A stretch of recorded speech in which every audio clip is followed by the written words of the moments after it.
Kita lihat untuk pergerakan indeks harga saham gabungan pagi hari ini ya, tampak mampu rebound sebetulnya tidak mungkin sebetulnya bisa diprediksi ya karena kemarin juga tertekan cukup Iya. dalam. Jadi mungkin juga para pelaku pasar sudah melakukan aksi buy on weakness ya pada perdagangan pagi hari ini. Tapi ketika kita lihat penguatannya di 0,71% pada pagi hari ini, Anda melihatnya seberapa kuat untuk penguatan ini akan berlangsung di sepanjang hari, tidak ada pembalikan arah pada perdagangan hari ini? Kalau untuk penguatan ini masih cukup besar ya di hari ini, mengingat juga tadi di awal perdagangan sesi 1 ini penguatan juga hampir menyentuh 1%, tapi nyatanya masih belum mampu juga tuh.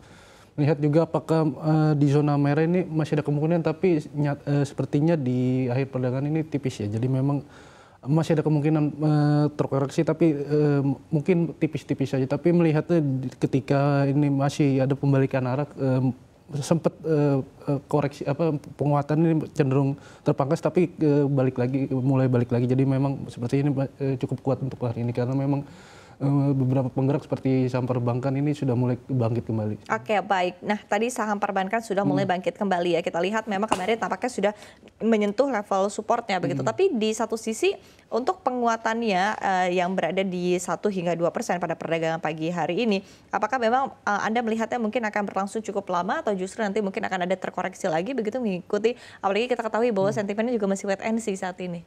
Kalau untuk sentimen ini sepertinya untuk kemarin yang sempat ambruk 2% di awal perdagangan ini sepertinya karena pasar ini jet lag ya, karena memang seminggu kurang sehari ini ISG libur. Jadi ketika ada mungkin ketika libur ini ada inflasi Amerika, Indonesia ketinggalan, terus juga adanya aksi balasan dari Iran di Sabtu kemarin itu juga ketinggalan juga. Jadi memang pasar meresponnya ini sudah cukup ketinggalan. Jadi memang ketika mungkin di bursa lainnya sudah mulai terkoreksi, terus juga sudah mulai berbalik arah mungkin di perdagangan Senin itu ISG baru meresponnya kemarin. Jadi memang mungkin hari ini juga sudah mulai pasar balik lagi ketika sudah beberapa saham sudah mulai menyentuh bottom sedikit sih. Oke, baik. Kalau kita lihat mungkin untuk ke sektor energi ya, kemarin kan juga sebetulnya sempat menguat begitu. Dari dua sektor yang mampu menguat ini hanya salah satunya adalah sektor teknologi. Hari ini juga masih menguat meskipun sejumlah saham khususnya di minyak malah justru tampaknya terjadi aksi profit taking begitu ya. Seperti apa Anda melihat untuk sektor teknologi pada perdagangan hari ini?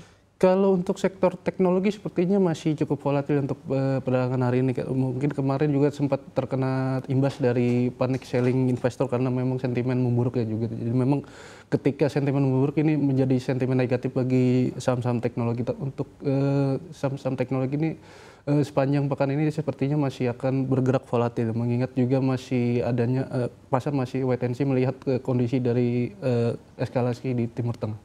Oke, baik. Tapi balik lagi ya, kita masih melihat eskalasi di Timur Tengah, kemudian juga dari sikap The Fed, begitu. Artinya kan memang sentimen wait and see ini masih cukup kencang begitu ya. Tapi mungkin strategi yang bisa dilakukan oleh para pelaku pasar seperti apa? Tadi di luar sektor-sektor yang sudah kita bahas sebelumnya.